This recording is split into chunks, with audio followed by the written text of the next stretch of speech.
பாரம்பரிய உணவு தான் சிறந்ததுன்னு பேச வந்திருக்காங்க. ரெண்டு டீம்ல யார் ஜெயிக்கிறாங்கன்னு பார்த்தலாமா? இப்போ முதலாவதாக நவீன உணவு டீம்ல இருந்து ஃப்ரைட் ரைஸ் வந்து பேச போறாங்க. என்ன பேசுறாங்கன்னு கேட்போம். அனைவருக்கும் வணக்கம். சண்டேன்னு சொன்னவுடன் நமக்கு என்னையா ஞாபகத்திற்கு வரும்?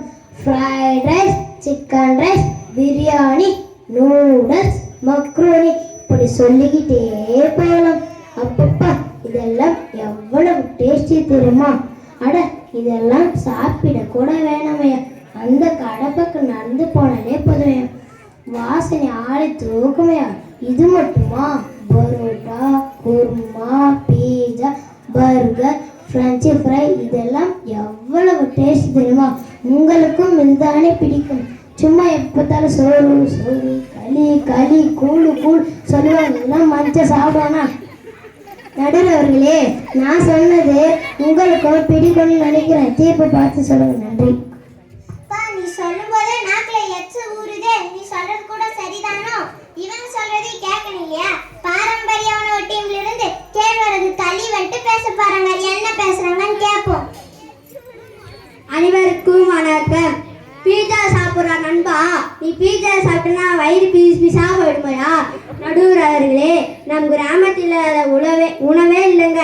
கேழ்வரகு களி, கீரை குழம்பு, கம்பங்களி, கருவாட்டை குழம்பு, இதை சுட சுட வச்சு சாப்பிட்டு பாருங்க. நாக்களை ருசி அள்ளும் தெரியுமா? இதுன்னு நம்ம செய்யாத மீனா பிடிச்சி எங்கள் ஆயா மீன் குழம்பு வச்சு தருவாங்க. இன்னும் என்ன ருசியாக இருக்குன்னு தெரியுமா? இதெல்லாம் ஒரு வாட்டியான இவங்க சாப்பிட்டுருக்கிறாங்களா? ஏதோ ருசி ருசி சொல்கிறாங்களே, இதோட என்னையா ருசியாக இருக்க போகுது? ஐயா, இதுக்கு ஒரு பாட்டே இருக்குது தெரியுமா? நித்தம் நித்தம் நெல்லிச்சோரே நெய்மணக்கம் கத்திரிக்கா, நேர்த்தி வச்ச மீன் குழம்பு என்னை இழுக்குது ஐயா. இதெல்லாம் விடுங்க. இந்த வேலுக்கு கூழு கொஞ்சம் இல்லை சின்ன வெங்காயம் போட்டு தயிரை ஊற்றி குடிச்சு பாருங்க.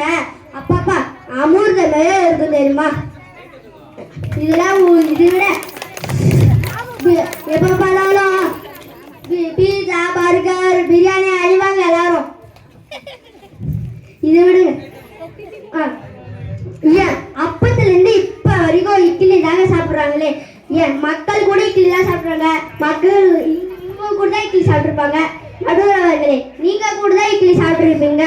காலையில் ஆகணுன்னே இட்லி சுட சுட இல்லை கொத்தமல்லி சட்னி, புதினா சட்னி சொட்டு சாப்பிட்டு பாருங்க. நாக்களை ருசி அள்ளும், உடலுக்கு நல்லது ருசி அள்ளும்.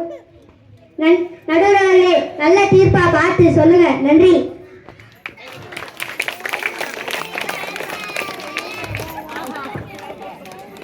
பாட்டே பாடி அசத்திட்டியே. எங்க பாட்டி வச்ச குழம்பெல்லாம் எனக்கு லைனா ஞாபகம் வருது. உனக்கு தெரியுமா? இவங்க சொல்றது கேட்கணும் இல்லையா? நவீன உணவு டீம்ல இருந்து சிப்ஸ் பாக்கெட் வந்துட்டு பேச போறாங்க. என்ன பேசுறாங்கன்னு கேட்போம். அனைவருக்கும் வணக்கம். நடுவரம்மா, களியை பத்தி மூச்சு பிடிக்க பேசினாரே, அந்த களியில கொஞ்சமாவது டேஸ்ட் இருக்கா? இல்ல கண்ணுக்கு குளிர்ச்ச கலராவது இருக்கா? இதெல்லாம் இப்போ யாராவது சாப்பிடுறாங்களா? Pani puri, bhel puri, chips, cool drinks, samosa, bajji, milk shake, chocolate, ice cream, இதெல்லாம் தான் இப்போ ட்ரெண்டே. நடுவரம்மா, இதெல்லாம் எவ்வளவு அழகா பாக்கெட்லும் பாட்டிலும் அடைச்சி வச்சிருக்காங்க தெரியுங்களா? இதெல்லாம் வாங்கி சாப்பிடுங்க. அப்போ தெரியும் இதோட டேஸ்ட் இருக்குன்னு. மக்களே, ரோட்ல போனா அவங்க பசங்க களி வேணும், கூழ் வேணும் நான் கேக்குறாங்க. சிப்ஸ் வேணும், கூல்ட்ரிங்க்ஸ் வேணும், சமோசா வேணும், பஜ்ஜி வேணும், பானிபூரி வேணும்னு தானே கேக்குறாங்க. நடுவரம்மா, உங்க பசங்க ரோட்ல போனா களி வேணும், கூழ் வேணும்னு கேக்குறாங்களா? இவங்க ஏதோ அதெல்லாம் சாப்பிடாத மாதிரியே பேசுறாங்க. என் பேச்சு நீங்க வாங்கி சாப்பிடுங்க. பாக்ஸ் இதுல இருக்கும் நல்ல டேஸ்ட். நடுவர் சொல்றாங்க நல்ல ரிசல்ட். நன்றி. பாவி பங்க கல்ச்சரல் ஆமாப்பா, நீ சொல்றது கரெக்ட் தான். நானும் வர வழியில பார்த்தேன். நீ ரொம்ப கலர் கலரா இருந்து தெரியுமா? இவங்க என்ன சொல்றாங்கன்னு கேட்கணும் இல்லையா?